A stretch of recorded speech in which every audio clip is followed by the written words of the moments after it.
Hi, everyone. Welcome to this live transmission. I have today with me Tyler Kiwala, who I get to resonate with him a lot. Surprisingly, for me, he's into quantum physics. He knows, he has found a way to explain this reality by diving into how this universe functions and finding answers to his own truth, his own remembrance, his own path to remembrance. So he has also his co-host in the Journey to Truth podcast. He's also an author of a book. He will tell us about it in a bit. And I thank you so much, Tyler, for being here with me, with us, with the tribe. And you are muted, actually. Let me, there, now. So welcome, Tyler. Yeah, thanks for having me. I'm happy to be here. I mean, this is one of my favorite topics to talk about.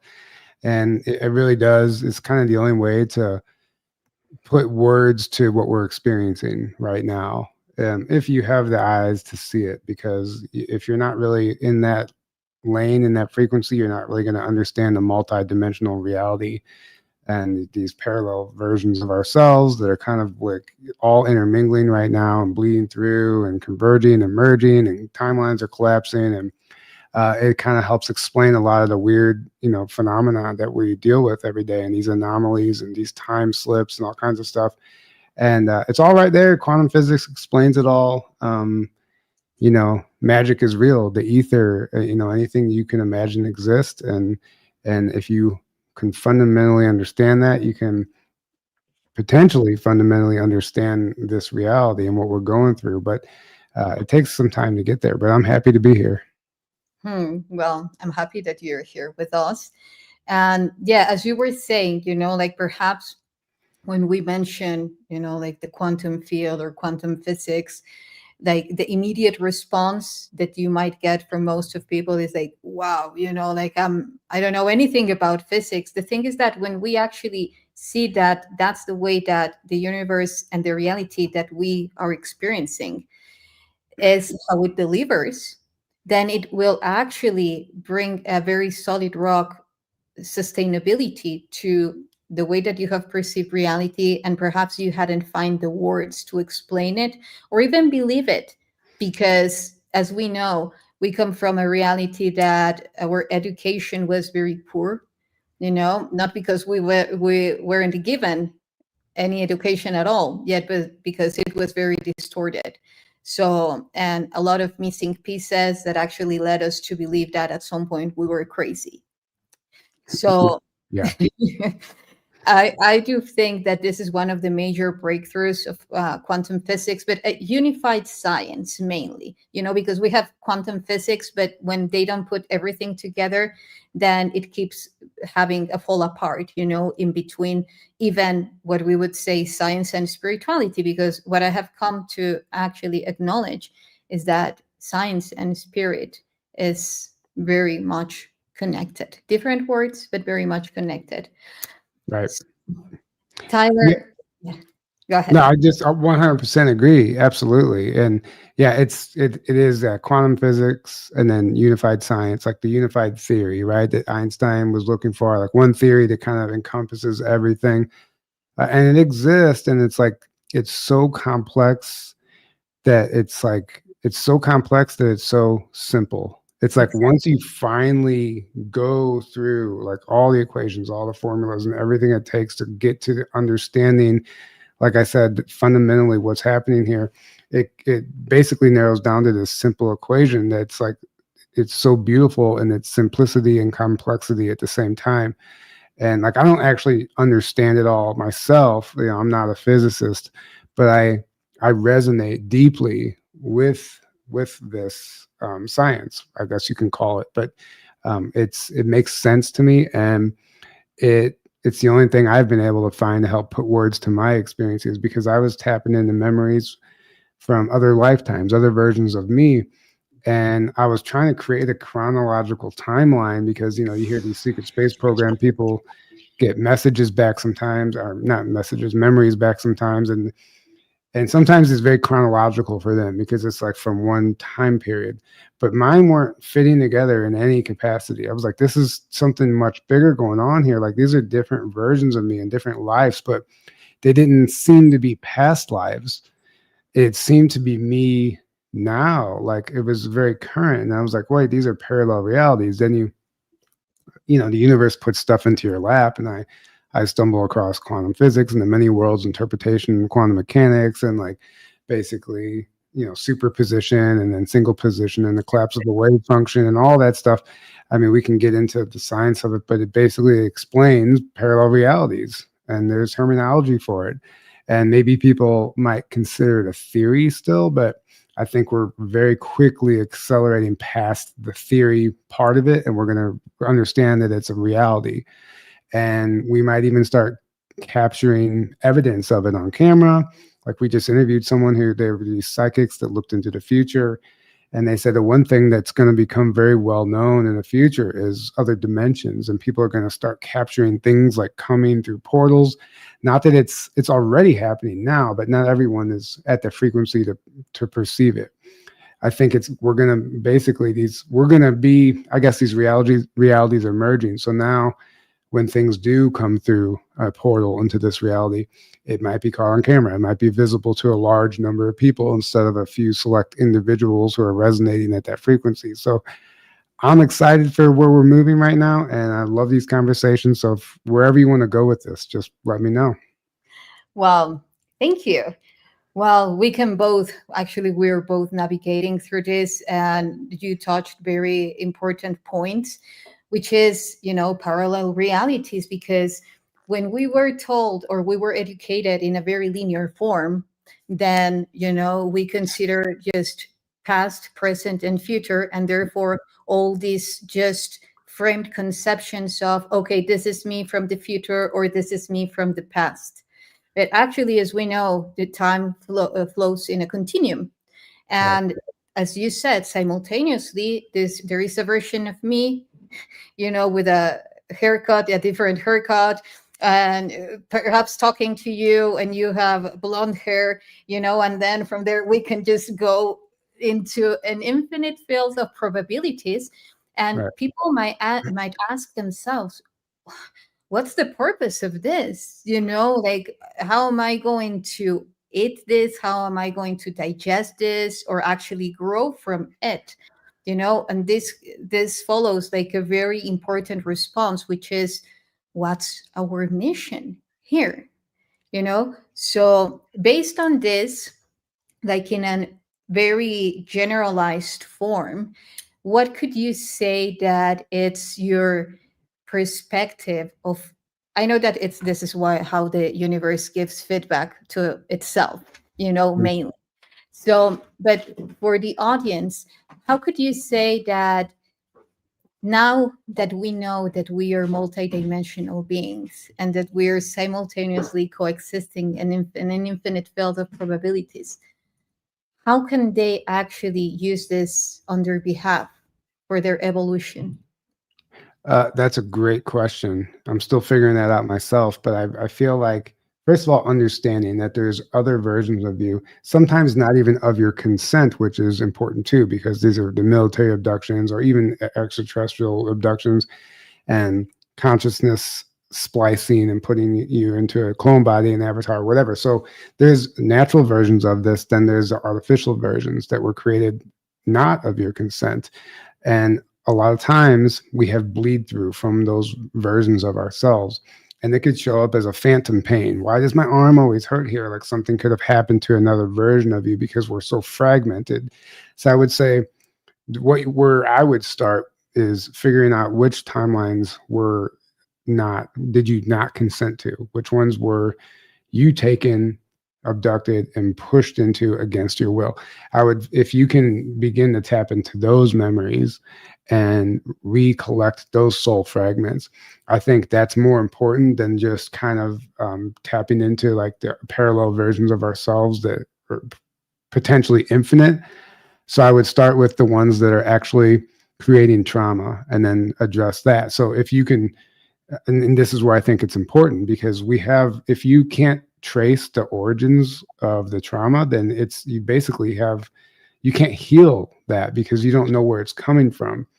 And you can do every modality under the sun, but if you can't trace it to its roots, then you're not necessarily, it's just like putting a band-aid on it always. And sometimes those roots might be coming from another reality. We talk about like ancestral healing and past life healing, but it's essentially parallel lives too, and other versions of ourselves, like in a secret space program or whatever the case it is. You have to figure out what's impacting you, that version of you, and then you can reintegrate that. And sometimes that timeline has to play out and collapse on its own, and then that fragment of your soul will rehome and reintegrate, and then you can heal. So you might not even be able to do it when you want to do it because of a contract that you probably signed against your will, but it's still a contract. And there are ways to break that, but it's very complicated, very complicated. But I think it's important to understand that a lot of the things you're experiencing in the here and the now are not coming from the here and the now. And Yes. and once you can grasp that and start to integrate those parts of yourself, then you can move forward into kind of having fun with it and exploring, okay, what am I doing on these other timelines? And you can call in your highest timeline, and basically that's how manifestation can work, because there could be a version of you that's already out there living the life that you wish to be living now. If you can tap into that version of yourself, you don't really necessarily have to create it, but you can merge with that version of yourself. Exactly. Yeah. So Yeah. yeah, anyway. Yeah, and before we go there, because I know that it's a lot of there to navigate. How I see what you were saying is that, for instance, for me, how I like even our DNA, it's the space memory network, or the Right, space time fabric, however you want to call it. Space time is not just about lines, as a Cartesian plane, coordinates. No, it's actually weaving. right, It's I DNA chains.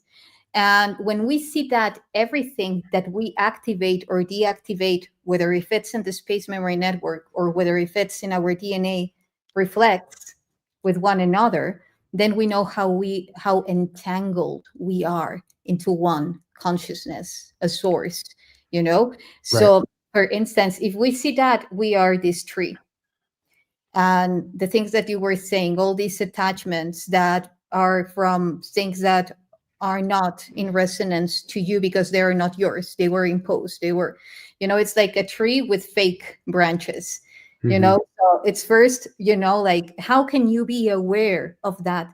The more coherence that you generate within you, what this means is, speaking your truth, honoring your truth, embodying your truth, but not that the truth, well, it's a huge process, that for you to actually connect with what's your truth. You will right, get the voices, different voices, not only your ego telling you, yes, this is the truth. And actually, it's not that at all, but Right. it's a pad of inner remembrance. So the more coherent that you are with your heart, the more that actually you will see, oh, this is a fake tweak, and then scan it. Where is it coming from? Okay, detaching, bam. Okay, Hmm. oh, there is another one, and so forth. And then you can get to play with the whole branches to manifest, as you were saying, like, Right. okay, I want to manifest this this highest timeline.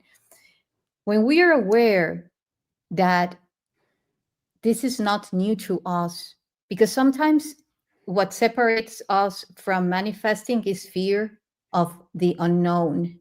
But when we know that that's not unknown at all, we know it. And at another timeline, we're already manifesting it, we're already creating it. Then it's like, oh, wow, don't need to be afraid of. I'm already that in another timeline. And then you bring all that force to that branch to bring it into this reality, all those codes, all that information. Right. It's exactly. It's not about like well, it's not about wanting to be that. It's about understanding that you are that. And like sometimes when you want something so badly, you actually create resistance and you push that very thing away from you. And that's a whole topic of manifestation. But um, absolutely, like I think I don't even really, that really wasn't a question you asked me, but I agree with everything you just said. I mean, it all resonates. And I think the key thing that you said is it's not necessarily like, yeah, once we think we know the truth, like I've been like in the early days of my awakening, there was so many times where I thought I knew the truth. And I thought I knew that because the information I was learning was resonating so deeply. But then something else comes along and kind of uproots that.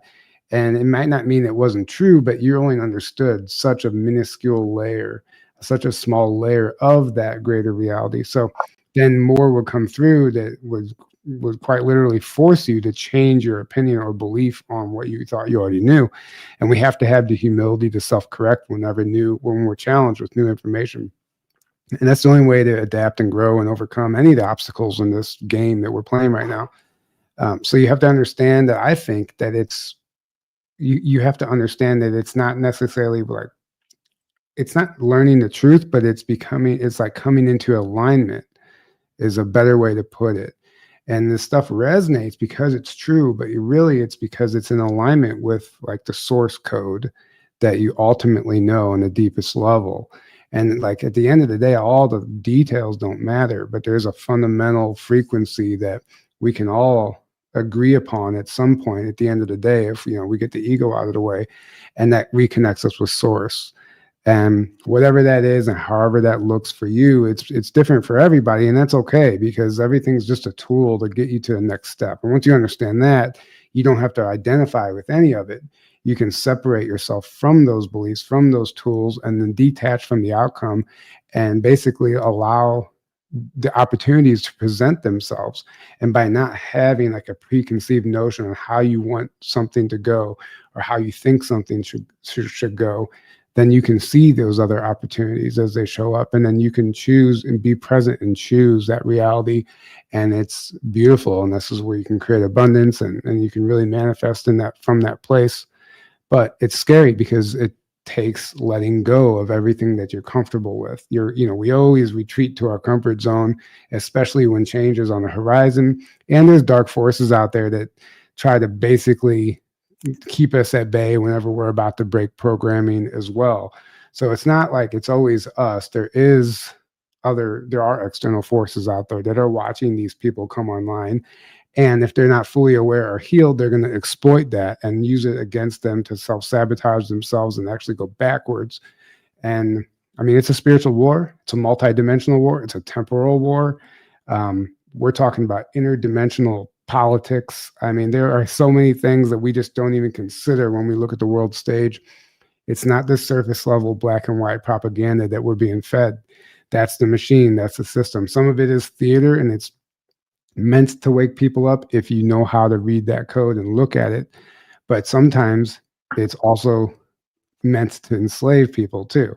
And if you're unaware of that, then that's how you get trapped in the matrix.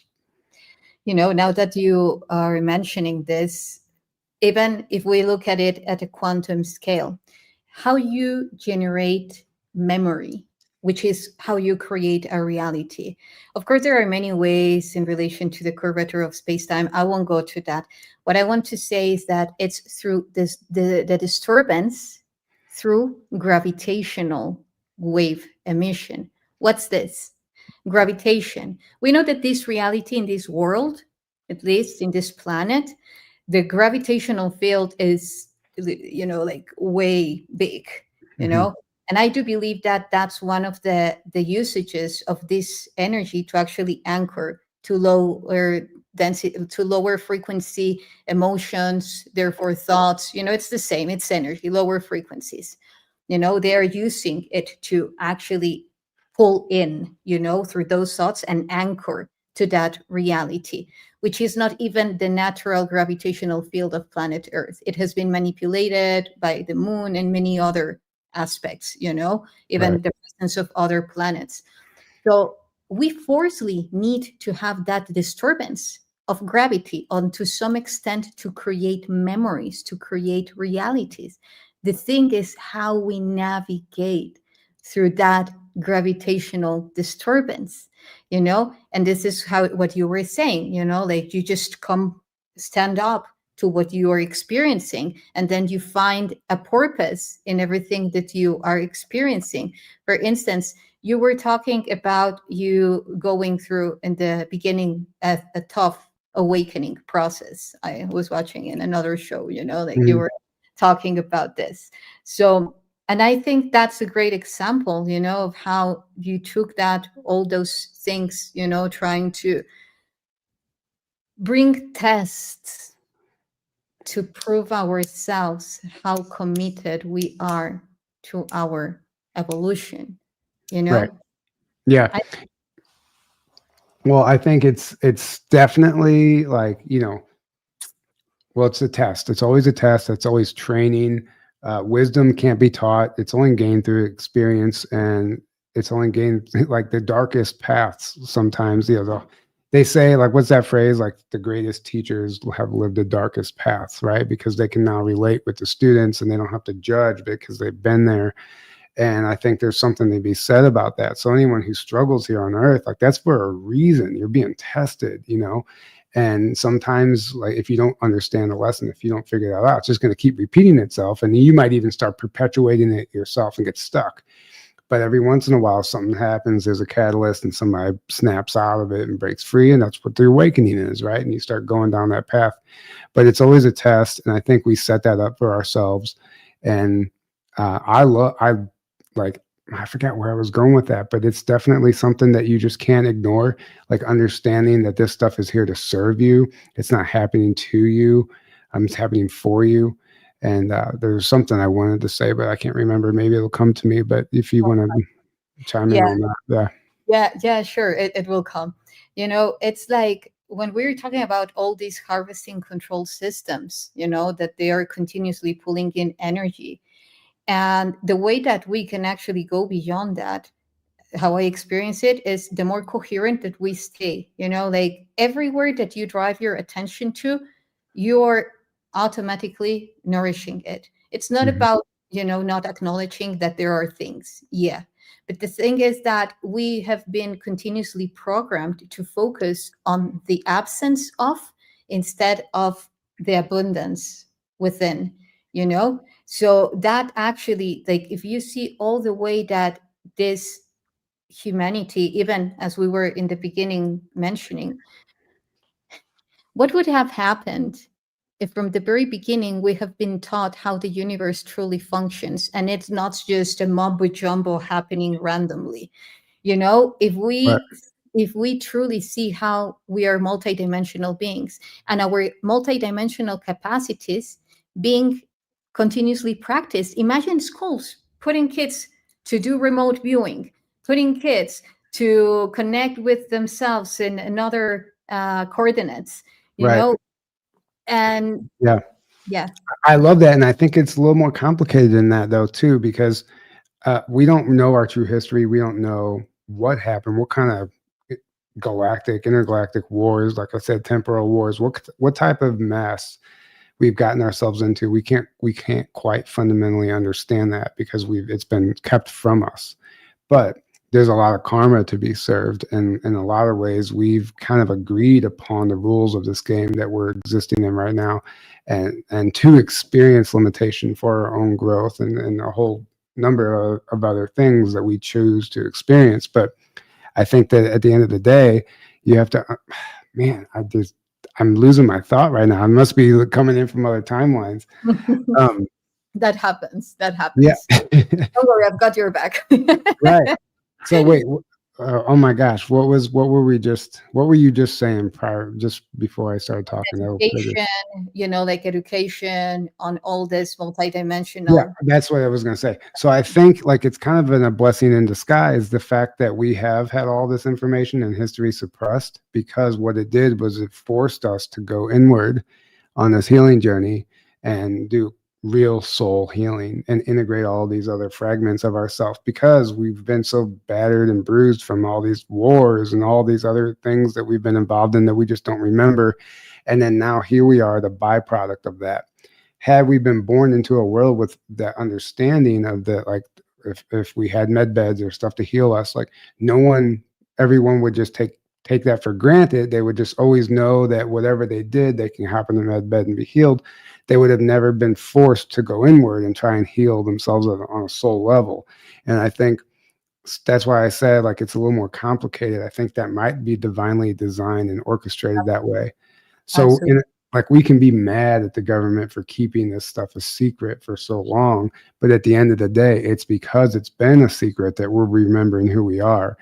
If it wasn't a secret and we knew all this stuff already, we would just participate in that, and we wouldn't participate in our soul's evolution.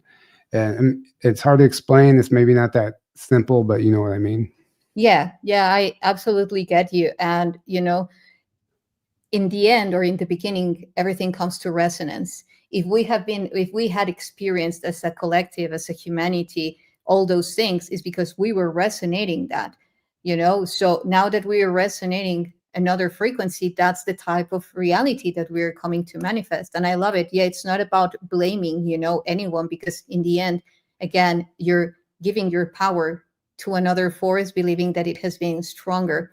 Nevertheless, acknowledging that if we had already had that process, the level, which is the level that we will come now of advancement as a collective, as a race, that we will be reaching is immense, and therefore, because that's the other side of it, just imagine a bunch of kids having, all these practices of their like developing their psychics, their psionics, the older that multidimensional nature. Perhaps they won't even need the med beds on the other side, Precisely. because you have developed so strongly now the tech, your inner tech, that is actually the source for the rest of the technology. If they came with MedBed, it's because you can do it within your own body, Right. So I do believe that that's now the other part. But absolutely, I agree. In order to step up in that, it's like quantum physics itself. It's not about polarization staying there. We need to reach the singularity. We need to reach that center point, actually, as the axis, in order to move the other poles. Right. Move And into yeah, so in a way, like waiting for med beds is a psyop in itself, because you're still waiting for an external savior, and it's playing on that savior complex. Understanding that you can do it yourself. Yes, it would be great if we had a med bed system infrastructure where if we broke a leg or lost a limb, we could go in and cure and regrow and regenerate our avatar. But we have to understand, like you said, this is something that's already within us. And actually, this is how medbed technology works. It's a quantum camera. It can take pictures into other dimensions at all time, past, present, future. And what it literally does, it's a camera that somehow can capture an image of the blueprint of your DNA whenever you had that arm still. And it regenerates that image into a physical form like a 3D printer. And it's quite literally just growing you back. I mean, we're machines in a sense. We're not artificial intelligence, but we are machines. Like, we are the best possible machine in the universe. And that's why AI is trying to be us, because it understands that we can do an unlocked human is more powerful than any AI system out there. That's why everything in AI is trying to do is something we can already do. Exactly, reverse engineering. You Right. know, now that you mentioned that, there are chromosomes in our DNA that they are perfectly capable to bring like a way higher level of regeneration in us. Like the chromosome 9, if it is fully upgraded, the capability of regenerating ourselves would be precisely as you're defining the medbeds. Like we see it. There is in Mexico this amphib. Well, that it's the axolotl that now in the labs they are cutting its limbs to actually see how it regenerates itself, but it regenerates like almost immediately. It takes like nothing for them Right. to regenerate. So 100%. These lizards grow their tails back and their limbs back and everything. And not just the lizards, there's other animals too. But and an octopus, I mean, if you look in an octopus, they quite literally, if you want proof of extraterrestrials, I mean, it's the most impressive creature on the planet. But I mean, it's all there, and they know that. That's why they've been.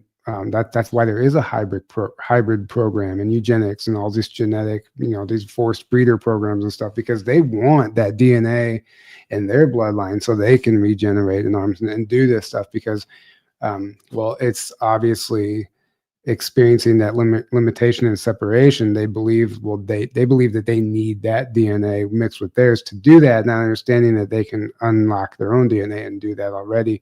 But that's why I think a lot of these like black budget programs in the private sector have these genetic programs in place in the first place, because they want what these other species have, and they're trying to create these super soldiers and these master races and all this stuff. Somebody that will never age, they can regrow their limbs and all this stuff.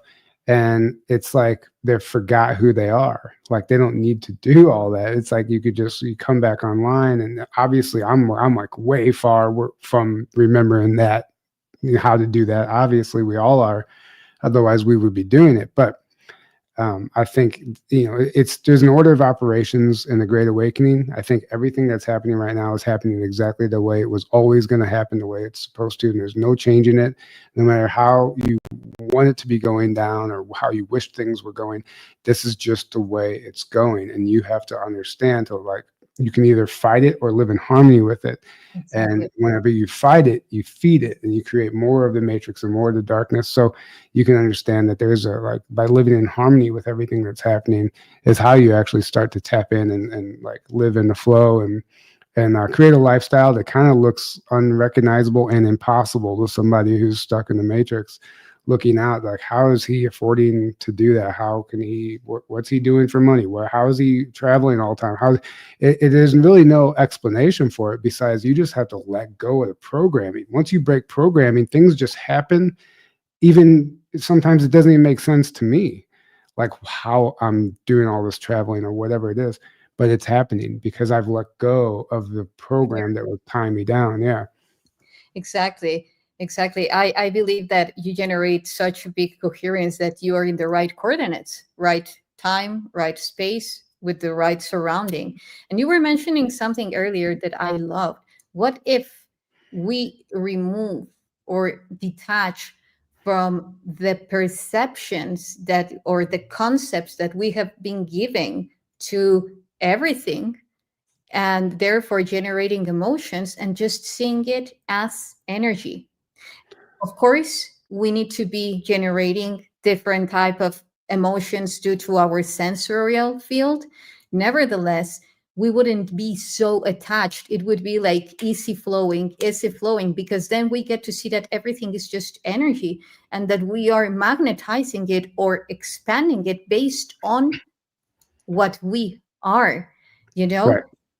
That's freedom. Right. It's free. And I just actually Right. participated in a conference here in Sedona this past weekend, and I was actually impressed with the level of information coming through now. After hosting a podcast for so many years, you think you've heard it all, but like people are really like stepping it up and tapping into some new stuff. And it's just by default, because where else are you going to go? What else are you going to talk about? Roswell? I mean, it's like we're done with that. And it was blowing my mind. And it was kind of like a breath of fresh air. I'm like, oh wow, like this is inspiring me now how I want to create my events. And like I can, like it was just proved to me that we can create a safe place to talk about all this stuff. And everyone was kind of feeding off of each other and bouncing off of each other. But one of the things that stood out to me was Maureen Saint Germain. You may or may not know who she is. She was basically, her talk was like going from 3D to 5D, but not in a very quantum way, right? And she was basically saying like the goal is to always create a tomorrow that never looks like today. And that's how you basically can hack the matrix in a sense. Like you don't, like, whenever in the matrix you live the same day over and over, and people, and not even that, years, the same year over and over, and call it a life. But whenever you break free from that, like every single day starts to look completely different. You lose track of time. You don't know what day it is anymore. Like there are no, yeah, sometimes a routine is nice, but also there's this flexibility. I mean, you can manipulate time, and you can manipulate, I don't know, you just gain more control over your reality. And the more you understand that, the more control you have. Not that you want to be in control of everything, because I think there's beauty in the unknown. Like you can be scared of it, or you can like embrace it. And I think that's where the magic happens. But you want to create a tomorrow that doesn't look like today. And that stood out to me. Yeah, absolutely. It's like going beyond the algorithm. We can Right. even see it here, in the media. You're going beyond the algorithm. Therefore, the simulation won't read you, because I do feel, and this is what I have been lately saying, that when we are going in an autopilot mode, we are not even running the algorithm. We are running through a predictable algorithm. Right. We're living through what the simulation is dictating. Boom, Right. boom. When we actually go beyond that algorithm, that's when we are connecting to the next level, that it's consciousness itself, like beyond distortion, or more than distortion, beyond the decoherent field, Right. just taking it, using it, but not, attached to that decoherence, which Right. mainly is, it's how we call that awakening state. The Right. Peruvian would call it doing the unnecessary. Right. Yeah. And it's great. I love that you said that about like breaking those patterns and stuff too, because like you got to think of this from a spiritual warfare perspective. And I know that's a dualistic mentality, but it is the reality of the situation. I mean, there is quite literally a spiritual war happening, and we can see evidence of it everywhere. But what I realized from years of being attacked, not fully understanding that I could rise above it yet, back in the early days, I was in that matrix. And even when I kind of broke out of it, I thought I broke out of it, I still had these patterns and this routine. And think about it like if you're put yourself in the shoes of the dark side. It's so easy. Pattern recognition is the name of the game. Like if they can see your schedule and your pattern, and you do the same thing over and over, well, then they can easily go in and start to mind control you. They can start to basically, you're basically showing them your whole hand, and it makes it easy for them to gain control of you if they can recognize your pattern and then just play on that. But if you are constantly in flux and constantly like basically you don't even know what you're going to do next, this is a great way to navigate that and like to, I guess, lessen the odds or lessen the chance of being attacked or somehow becoming susceptible to these mind control technologies. Because if they're relying on you to do the same thing over and over again so they can just put their weapon in place, right? And the whole name of the game is to create weapons you can't recognize either. So you won't even understand that you've slipped into this program or this mind control program because it's quite literally unrecognizable. And the technology is so sophisticated. I mean, it's nuanced at this point. Like you have to pay attention and be so self-aware. Like any glitch in the matrix or anything that happens throughout the day, like you need to pay attention to that because you might have just accidentally been pulled into a lower timeline, even though if it's temporarily, then it can create a ripple effect that could actually pull you way off track. So you have to like catch that in the moment. But most people aren't self-aware enough to do that. And it's not their fault. That's just because that's the world we were born into. But if you can start like basically analyzing almost every move and like even things that you say, and I'm not perfect in any sense. Like I'm dealing with a lot of stuff now. You know, I moved to Sedona, everything comes to the surface and you got to start dealing with everything that you thought you handled, but another layer of it comes up. So I'm not saying I'm perfect, but there's ways to be self-aware to start navigating this realm so that you don't fall victim, so you don't accidentally trip a trap. Yes. Yeah. Thank you for bringing this as well, because, it's like if we imagine like for the tribe, how I see it is the simulation, as how I refer to it, it's a very framed field of probabilities that, as we said, are continuously, like just shifting some codes, but doing this looping, this continuous looping. Right. Because even in our DNA, when we want to shield or protect information, it creates a circle, our DNA becomes circular. So it's like how this simulation, keeps safe, in a cube, to say it somehow. Right. So, for instance, when we actually know that we are not localized, and by this I mean I'm not just here, what we were saying about parallel realities. If I tune into myself in that other field, then I'm acting in a non-localized form, which means I'm capable to go beyond the algorithm and access to those codes and acknowledge them within me. And that's going beyond it, like it's like when reptilians come, and try to read your thoughts, because we know that they use a lot of this technology, to say it Right. somehow, like psychic technology. Mm-hmm.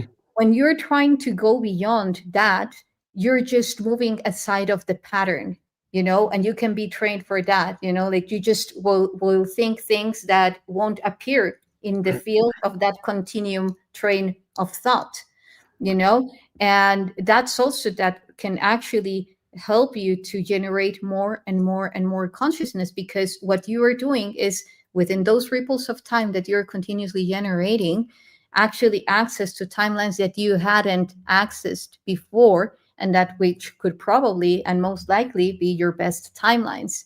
Right. you know Yeah. so Yeah. That's so interesting. I mean, I agree with everything you just said, but accessing the other timelines, for one, I don't think it'll happen and naturally for everyone if they're not ready for that. And everyone's here for different reasons. They may never tap into any other timelines because they're here specifically to do something with the children or whatever the case is. It's different for everybody. So if you're listening to this and like this isn't happening to you and you're not remembering your like other lifetimes, that's fine. I think part of the reason I'm remembering is so I can help bring this information forward, and I don't have to fully understand it, but I can get the conversation going and hopefully other people start talking about it too, and whatever, just get the ball rolling. And I think that's like the main focus here. I think is just like understanding that having these conversations, it doesn't necessarily mean we have to understand it and tell people this is the way it is, but we're expanding the mind, and you step outside of that programming, right? And then you start like considering these things that we would all have been laughed at years ago if we started talking about.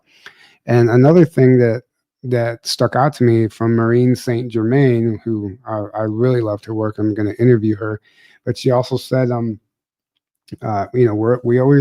we're presented with 5 choices for every decision we need to make, and 2 of them will be lowered the lowest timelines. Like you can. She didn't explain those, but there's 2 that basically are the wrong choice, and then there's 3 choices that will serve you. But she said only one of the 3 will actually is what is actually your highest timeline, is actually your higher self coming through.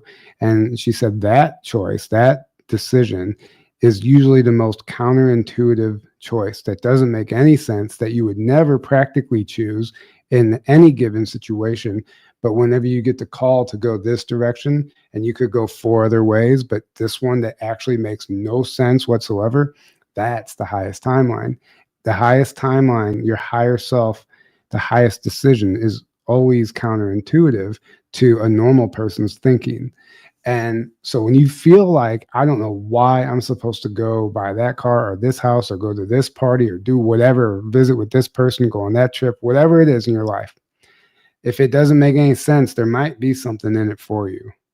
And you just lean into that, and that's how your highest timeline presents itself. And I've done that a number of times. I've broken that comfort zone, and it started in 2022 when I got invited on a trip with a whole bunch of people I didn't know to go tour the Southwest, and I quite literally didn't know anyone. And I went anyway because I was so strongly guided to go visit Chaco Canyon. It created an entirely new world for me that opened so many doors. I didn't know which way to go, but it was beautiful. Had I not gone on that trip, I would have stayed stuck. Had I stayed in St. Louis and not moved, I would have been stuck. Like, you have to, if you want to change, you got to change. And it's easy to do some stuff, but the hardest change comes from within, and actually fundamentally changing your toxic behaviors and habits that we all have.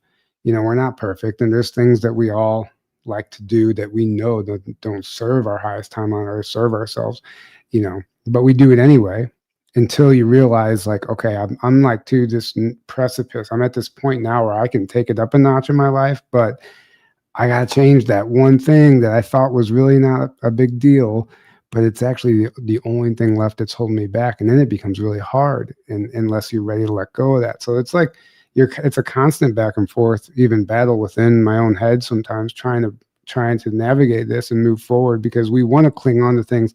Sometimes we like what's familiar. There's comfort in that, but there's not a lot of growth in that. And that's where we have to ask ourselves how much we actually want to expand. And that's kind of where I'm at now. It's like, how much do you really want to expand? Because we can all find a place like, oh my God, it's like, okay, I finally settled down. I'm just going to stay here for a minute. But then you might stop growing. You might get stuck there, so it's just something to think about. Yeah, I love how she expressed it. I see it very much connected to the Peruvian that says precisely, do the unnecessary. You Right. know, you do the unnecessary, the universe opens to you. Because again, it's like hacking the program, Right. because it's not seeing it coming. So you're actually going beyond that loop Hmm. and actually accessing to the rest of the information that is, it's like going into the void. We Yeah. could see it as going into that void that actually brings, like all this reality that was already awaiting for you. And I agree. Ever since I have been here in Mexico, and I have been tuning into other type of connections with the ET races, it's I I would describe it differently, yet it's the same. It's about release all the expectations in, like if you're being called, like by your logic, I need to do this for this to happen, don't do it. It's Right. already done. Of course, Yeah. you need to be at a specific point. It's like it's a whole process. Right. So you can apply to all the cases, but it's like release, it's already done, and then you focus in another thing, and it will immediately open up to a whole new path, that it's even better than what you were expecting, but you Right. just stopped trying controlling everything, because you were also mentioning the importance of whoever is watching or will be watching this transmission. When we are being uniformed and generalized, that we need to know the same, that we need to speak the same, that we need to, and leaving aside our own unique potential, then all this need of competing with others accelerates and expands.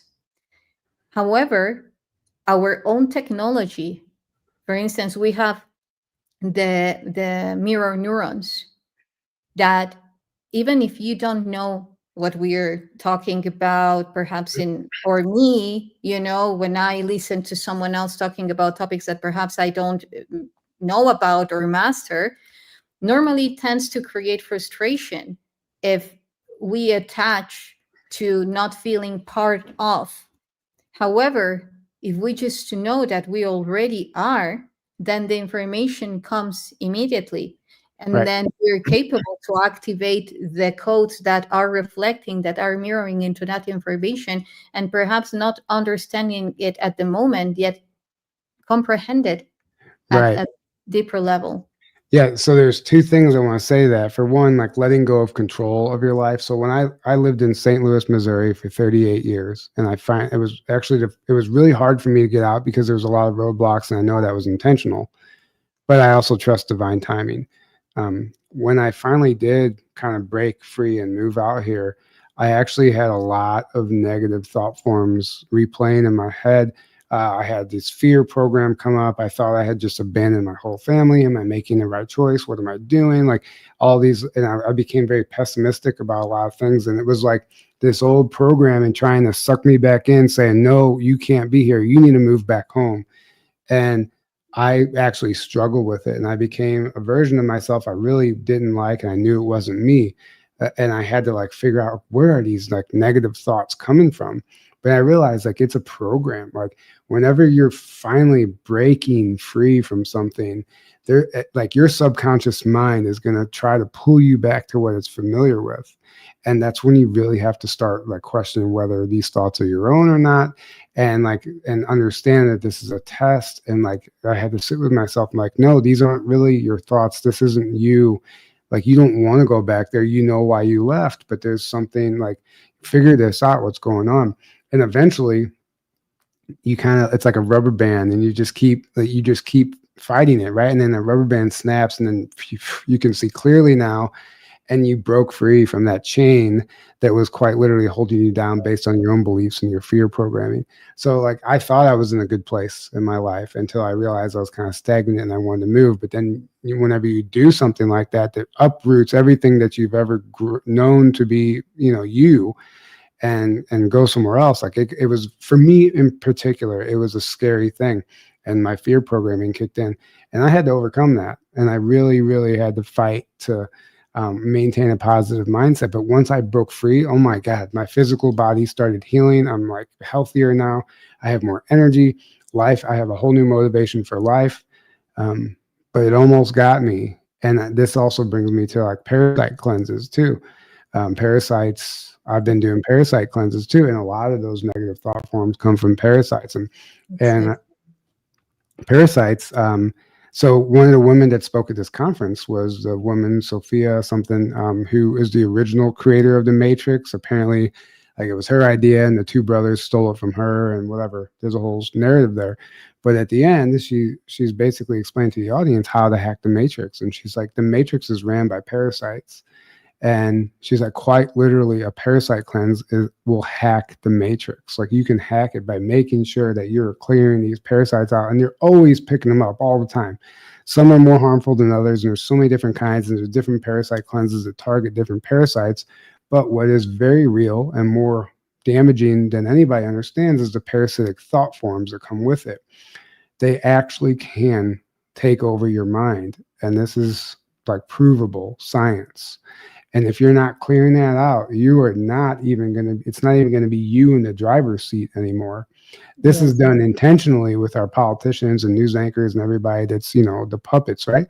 They are basically being ran and controlled by parasites. And it's not even, we're not even talking physical parasites sometimes. There's astral parasites that attach to your energy body, and they can, like a serpent can like spiral up your spine. And I mean, there's so many things that can happen. I had a parasite, an astral energetic parasite, that was like sucking all the nutrients out of my food before the nutrients got to my body. So it didn't even matter if I was eating healthy, because this parasite was absorbing all the healthy nutrients. And like, this is why it's just so important. Like, if you want to hack the matrix and break out, you have to consider things like this as well. You can do everything right on paper, but then like there's so many layers to this.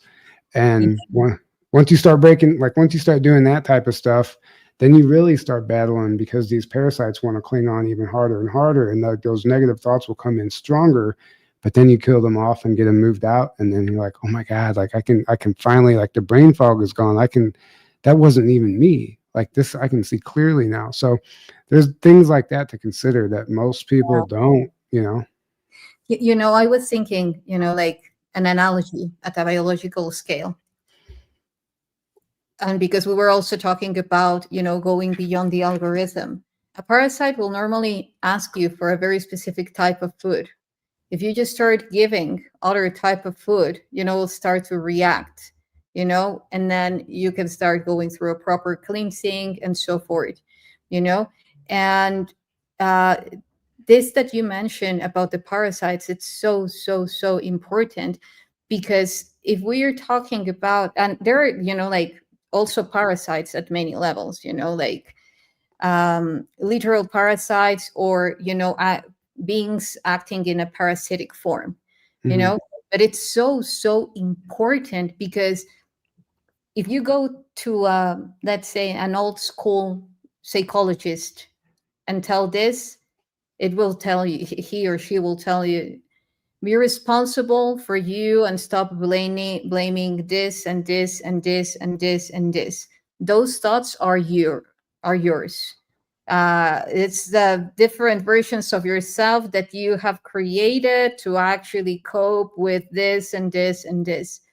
So yeah, responsibility is very important, yet also acknowledging that we are co-creating a reality, and that we are highly sensorial beings, that we are capable to pick up on our family's field, on our neighbor's field, and therefore the more that we will also could attract all these parasites that you're talking about, you know and also this helps us to acknowledge that humanity is not evil.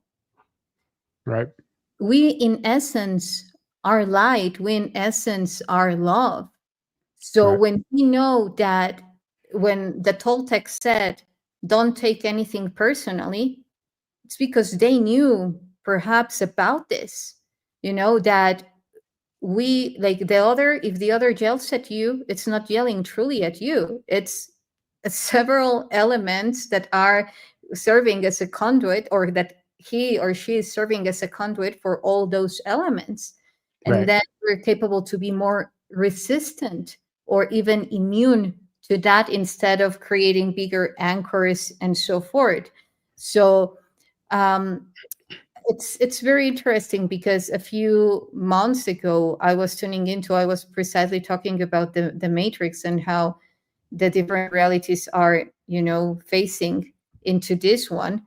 And I could see that the parasites are, let's say, the peons that are sent by Mhm. other species that are actually trying to replicate source, Yes. becoming artificial architects, or creating an artificial realities. I'm not saying that AI created this reality, by the way. It was used, yeah, but but Mhm. yeah. So but they're just sending, those emissaries to act as a type of technology to try. We even see it in the movies. If someone wants like an idea of how these parasites could function, when they are I don't remember the title, but when they send all these technologies like nanotechnology that infiltrates through the person's nose and then starts to Right. pollute everything, and all of a sudden, the person is gone and it's already, Right. or viruses or ever, it's Well, the same formula. let me ask you this. What came first, source or artificial intelligence, in your opinion? I thought that you were going to ask what came first, the egg Or the- or the chicken. right. No, yeah, I mean, that too. Who knows? But seriously, what came first? Like, do you think like this universe created by source, what came first, and then artificial intelligence came next, or do you think artificial intelligent universe came first and then source was created within that? Well, if we go through the basic formula, the fundamental formula, I will tell you both. Right, and I understand that Now, because I understand that perspective and it's valid. But what I'm trying to say is, I think the artificial intelligent timelines and universes and the parasitic timelines and universes, um, they can't. The only reason they can exist is because yeah, this is why our universe already exists, right? yeah, this is why I wanted, because I hadn't finished. I'm sorry, Well, because I'm sorry. I'm that's sorry. not my ultimate answer. Right. I was Okay. saying, like, if I had to address to it through the fundamentals, I would, like, of the egg and the chicken, I would tell you both. Right. Nevertheless, if we go just by breaking it down through simple words, something that is artificial cannot lead to something primordial, you know? Precisely. That's what I'm trying to say. Yes. Yes. Yeah. No, you can keep going. Yeah, please. Like I Yeah. agree. Yeah. Yeah. So it's mainly that, like, it's something that is artificial cannot bring something that is essential. So the essence is source, and therefore source tries to create feedback in different forms.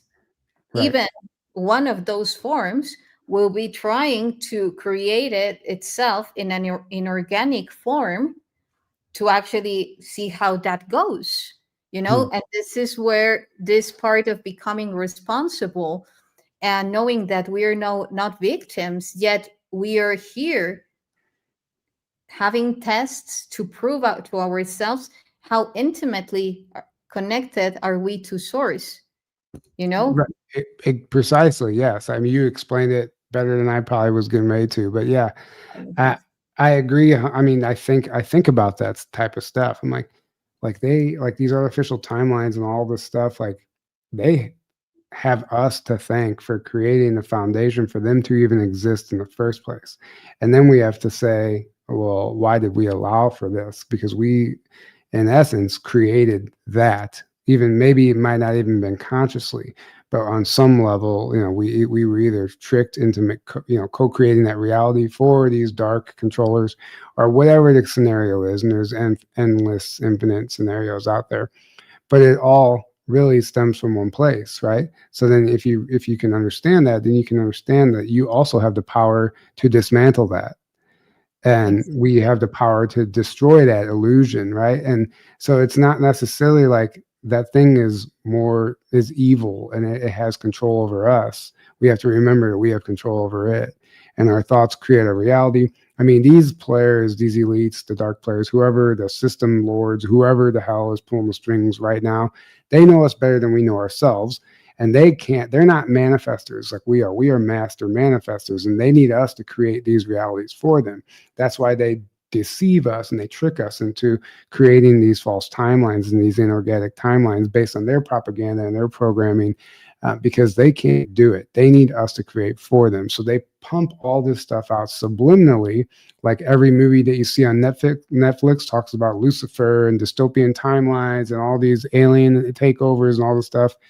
They want that pumped into our subconscious mind, so that that we think that's the only way, that's the only path on earth. There's not all these movies about this golden age and this great awakening and this blissful paradise.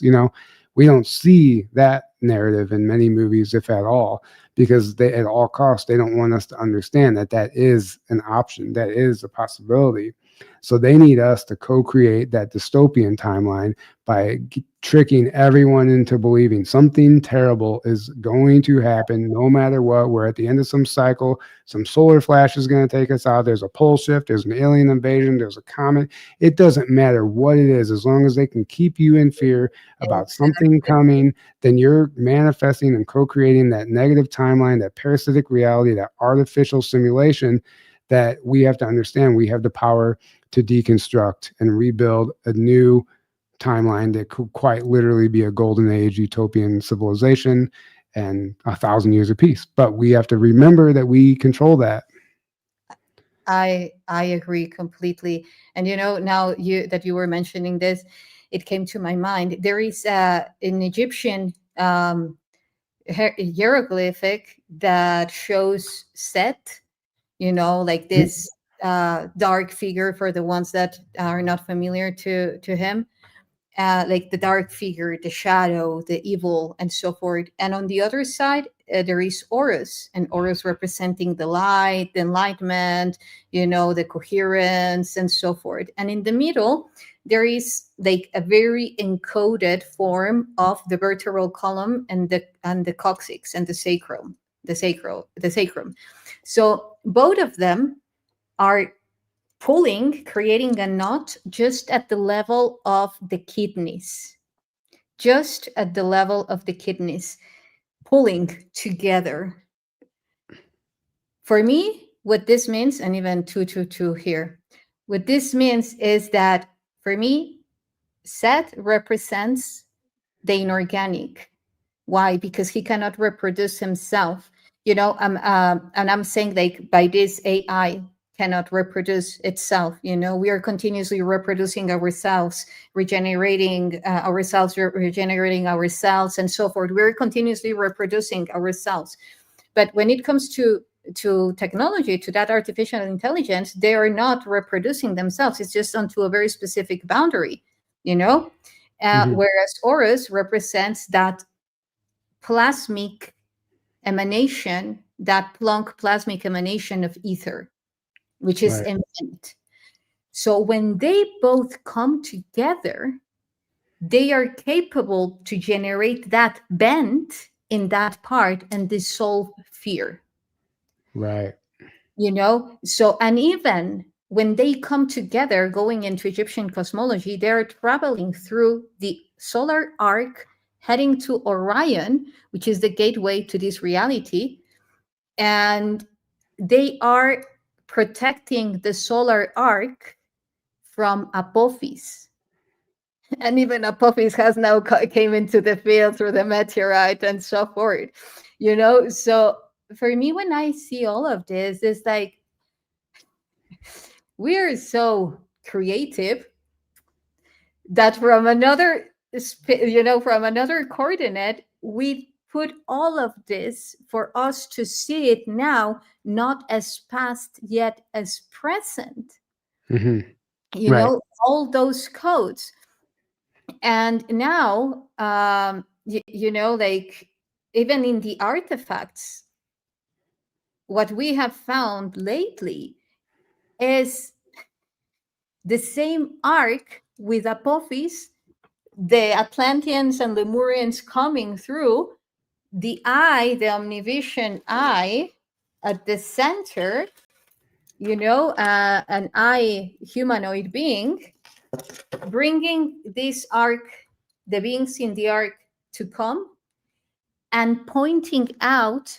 And again, I'm not saying that all races are to be generalized and that some races are pure evil and others pure goodness. No, like, it wouldn't be coherent for me. But in this case, it's pointing out to some reptilian beings that hijacked the technology.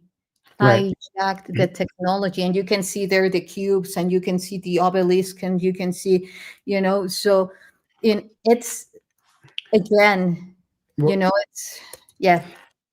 I mean, I love that, and absolutely it was hijacked. But I think that we've interviewed lots of people. I've talked to a lot of channelers and read a lot of books and stuff, and done a lot of research and boots on the ground traveling myself. And the one thing I noticed is half of these sites look like they were melted by some sort of laser weapon from the sky. The other half looked like they were just dismantled or taken apart like haphazardly. And what I've come to realize is I quite literally think the last cataclysm was, for lack of a better term, a space battle, and some direct energy weapons were targeted at specific sacred sites on this planet. And then, secondly, I think that certain groups knew that this threat was coming and there was nothing they can do. So, what they did was dismantle their own pyramids and technology. And it looks like it's just all laying about and destroyed, but it was actually strategically dismantled so it couldn't be hijacked. And they weren't able to do this with all of the sites. So some of the sites were hijacked and taken over, which ultimately took over the entire grid, right? The false matrix. And Yes. but what I think is important to understand is that, like, if you look at the Southwest, the American Southwest on a map, I wish I had a map, but just pull up a map, like a topographical map, not like a cartoon map. It's green on basically the like 3/4 of the right side of the country is green, and then the western coast is green. Then you have where the Rocky Mountains comes through. It looks like a scar. It quite literally looks like a wound. And I think that the Rocky Mountain range actually the Southwest, Sedona, Utah, Nevada, all these areas where the military has set up camp, I think that might have been the cradle of civilization on this planet and a power generator for the entire planet. And there's evidence here that talks about this being like pre-Egyptian, like this was like a civilization before the flood. I'm talking about, like, who knows, millions of years old, that was destroyed. And there's evidence of it that they call it meltology. It's a whole theory. This whole portion of the world has been destroyed by some sort of, or has been melted by some sort of high heat, right? Which Yes. Yes. we I've heard understand. about that. Yeah. Yes, we understand that to be a direct energy weapon. But I think, ultimately what I'm trying to get at is, all these artifacts are coming to the surface. And for some reason, like, they're all finding their way to Sedona. And I think, like, not all of them, but there are a lot of people here just showing up with and I think that's because the collective consciousness here it's almost like a pocket reality or a bubble where it can exist. These Yes. artifacts are allowed to be shown and exist and just be in the stores and be at conferences because everyone's ready for it here. But Yeah. why here? Because this might have been the cradle of civilization. There's something so sacred about the Southwest that we've forgotten. Yes. It's not like I am like pro Sedona. I love Sedona and I agree. When I went there, I said, I saw myself there at some point, Right.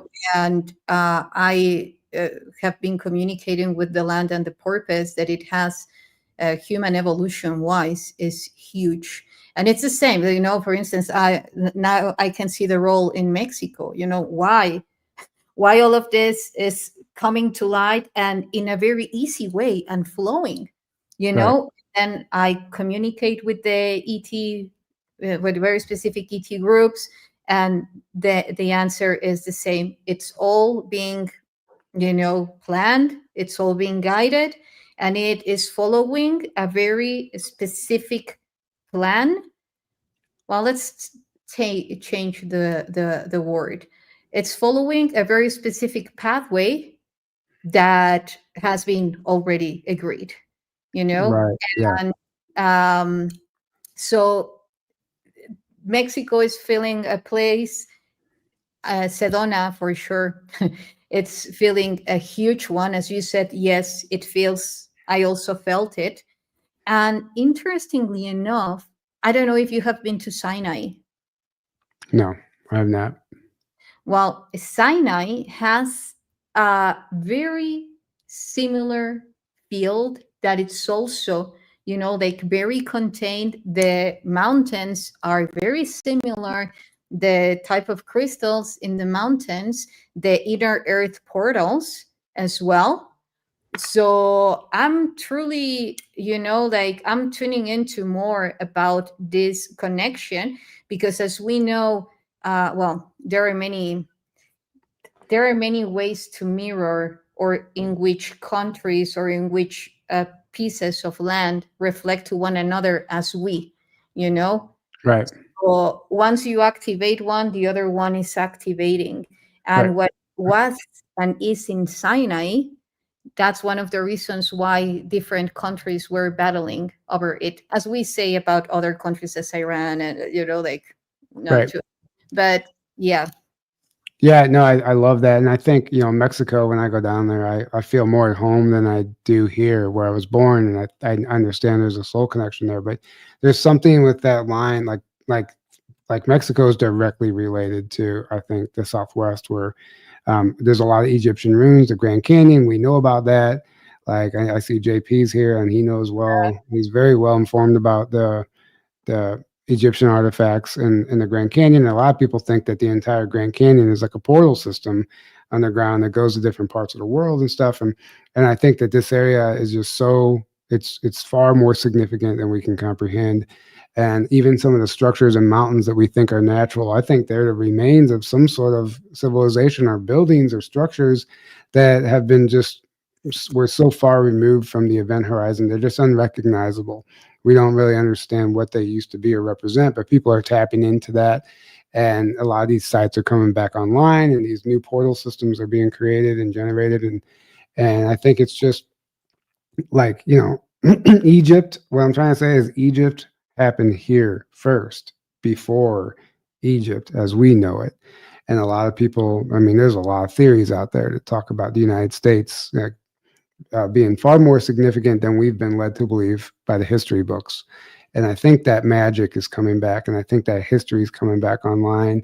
And by these artifacts coming out of the ground and everything, these timelines merging and us tapping into these other realities, we allow that stuff, and we allow that memory to come back as well. Because sometimes, if a timeline collapses, yeah, look at that. Like if a timeline collapses, we may forget about it entirely until something sparks that memory, that frequency, and it reignites it, and then it allows us to tap into it again. Like, oh yeah, that's what happened here. Yes, I absolutely agree. For instance, here we might see that's an interesting cube, it's an interesting piece. Yeah, but this is not, like just the surface. Actually, you can read it holographically, and it's spinning, and you can activate, and this has information, and this is connected to a nexus of cubes that correspond to a very specific epicenter, which is a bigger cube, which is encoding one fragment of reality of what happened when this came into this reality, Right. So now the fact that they are just coming out, they are subtly bringing those codes into this grid and activating it. And people, like when people are around this, they tell us that they are receiving upgrades immediately, that they are having visions, that they are having, and we can now explain this from at a quantum level, from the holographic field. Is not anymore like, oh, these people and their rituals. No, it's how the universe functions. So yeah, it's beautiful.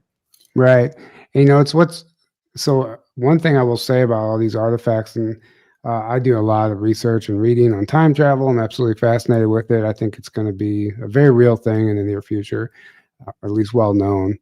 Yes, they already exist. But what happens is, some of these, you go back, they're finding these artifacts that look like they come from the future, but they're millions of years old, surrounded by a rock that's millions of years old, but it's like a modern tool or a watch or something.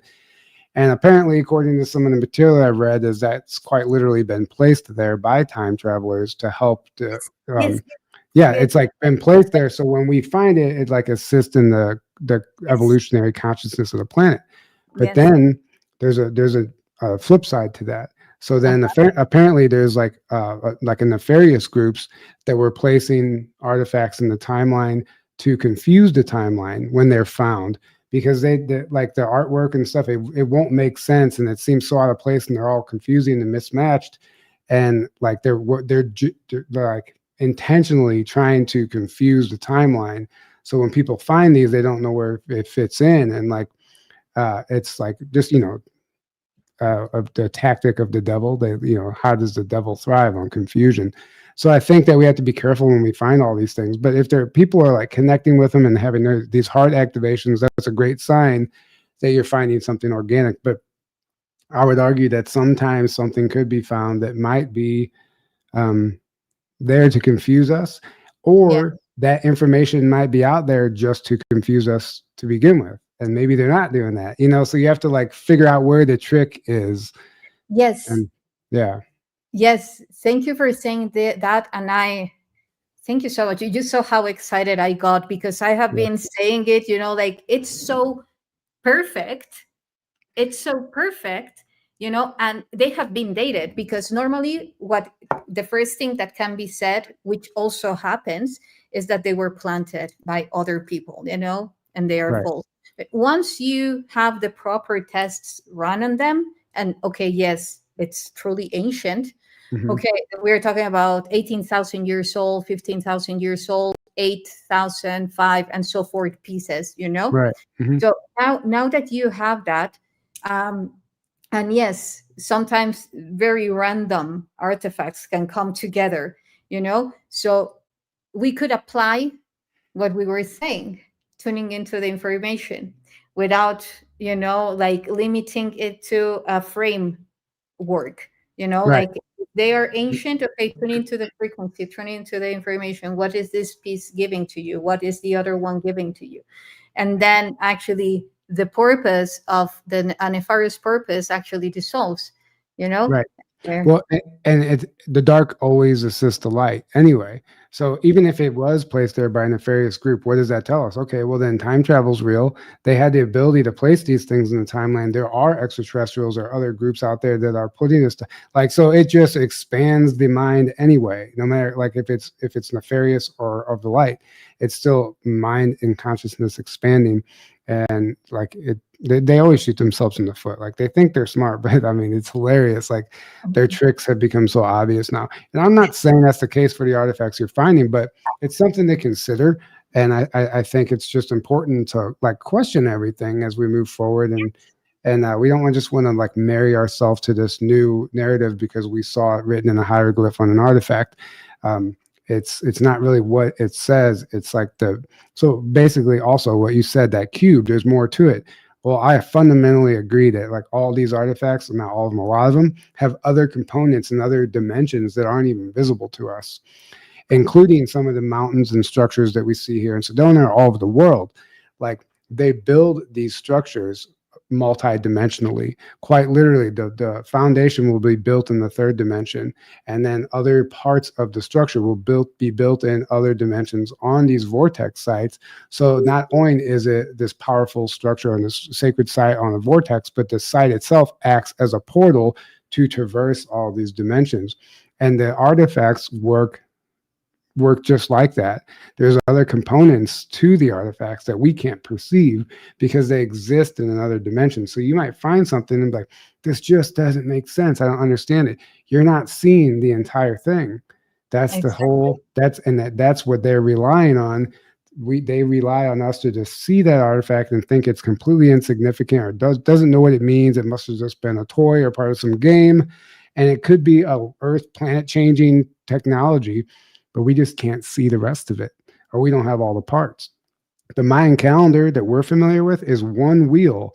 It's a gear of 12 other gears that exist that have been kept from us. Apparently, there's this woman, I can't think of her name, but she's a Mayan timekeeper. And she said the calendar looks like a gear because it's a gear. It's part of a whole gear system. We have one single small piece of the clock of the calendar.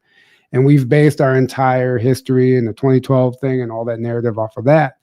But it's like picking up a watch, but there's only one gear left in the watch and all the other gears have just been lost.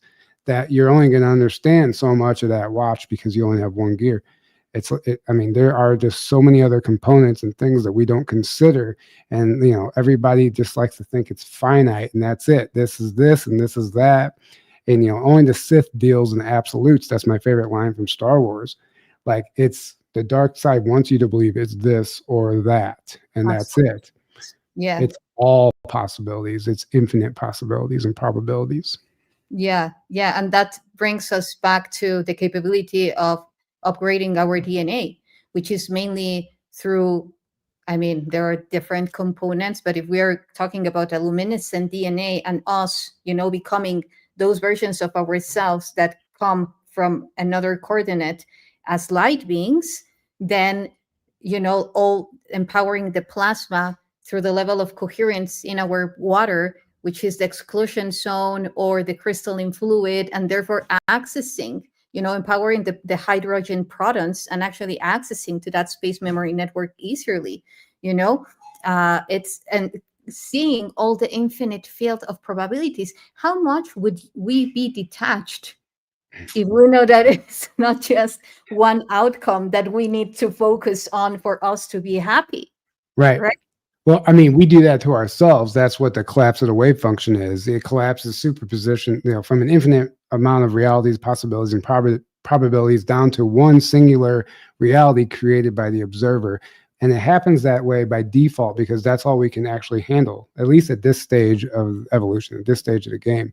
And so I think that it's like, in a sense, kept from us, so we don't overwhelm ourselves. And because trying to understand, like, I've heard so many people say, if we could see everything that actually exists, like, we wouldn't actually want to see it because it's not, first of all, not all of it's great, but also it would be such a sensory overload that you would just have a seizure. Like, you wouldn't actually be able to handle reality as it exists because we are so used to living this way, but we've made that choice.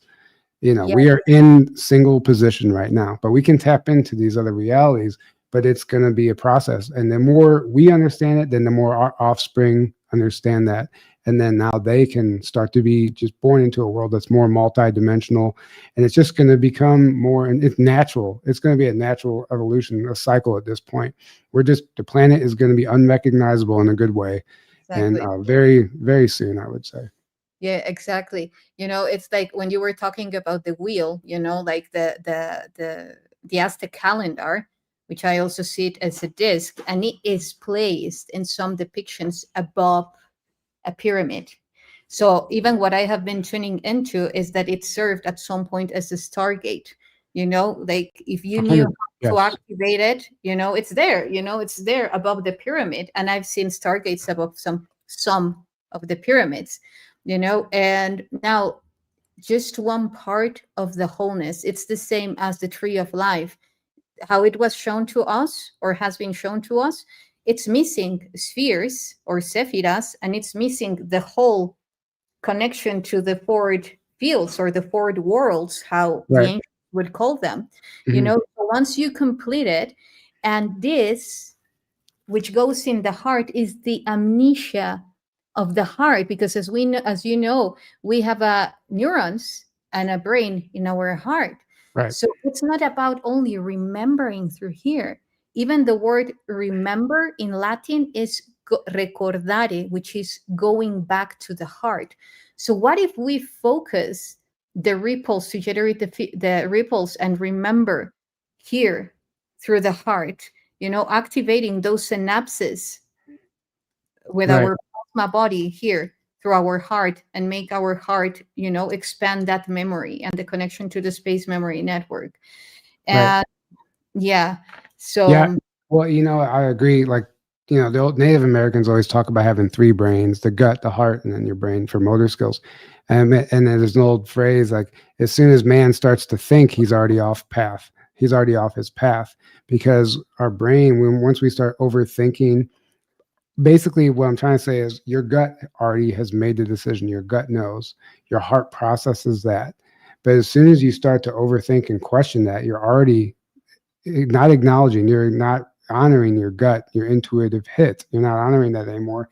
And you just lead yourself astray so quickly as soon as you start overthinking and questioning that. And sometimes you get an intuitive hit and you don't, like, we want to understand why, but I would argue that you don't necessarily need to understand why right off the bat. Just trust the intuitive hit that tells you not to go there. Don't go to that party. Don't get in that car. Don't go to that place. You don't even need to know why, because the why will present itself later.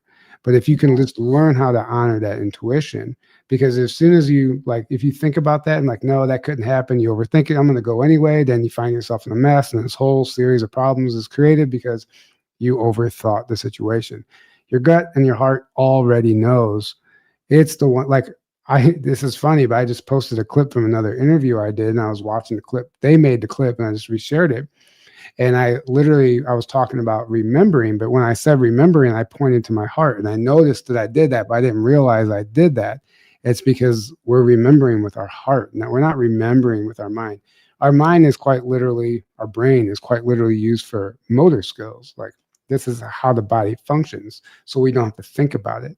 And our gut and our heart is how we can navigate this life without having to think about it. Absolutely. And even we have a pineal gland in our Yeah. heart.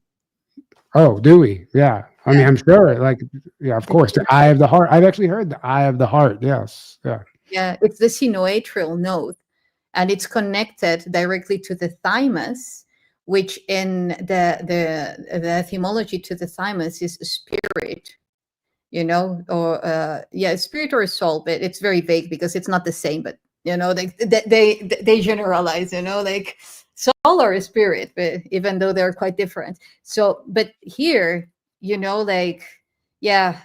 perhaps we could have another show, because I need to go and pick up my daughter from school. But Yeah, I'm enjoying so much this. So yeah, we could keep on going and talking forever. Forever. No, thank you so much for having me. And your book, can you share with us about your book?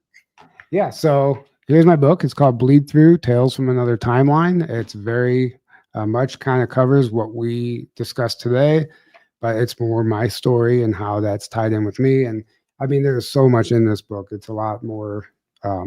It involves everything from the astral realm, the secret space programs, to time travel, to information I got downloaded on a mushroom trip. I mean, it's a very multi-dimensional book.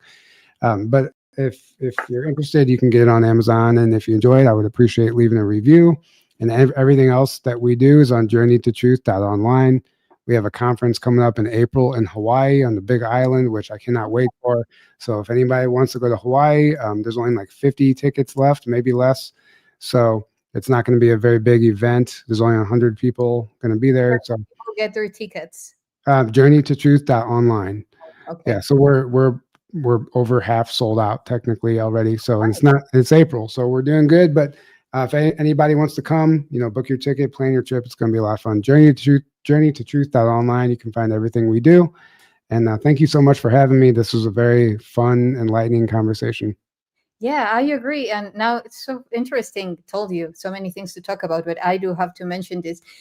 You were talking about the mushrooms, and earlier I was going to bring that up, that it's also a way to connect neatly, like sacred plants and so forth, to actually go beyond, like that limited frame of algorithms, and actually connecting to all that field, that infinite field of multidimensional constants, and bring in that information and receive all those upgrades. And I was going to say much more, but it's okay. Multidimensional constants. Is that even a thing? I normally say spatiotemporal constants. There you go. No, it's funny because it seems like in the multi-dimensional world, it's like there are no constants. It's like everything is just constantly changing, but there is constants as well. Anyway, another conversation. Yeah, told you. So yeah, let's do that for another time. But any words that you want to say to the tribe, to the audience?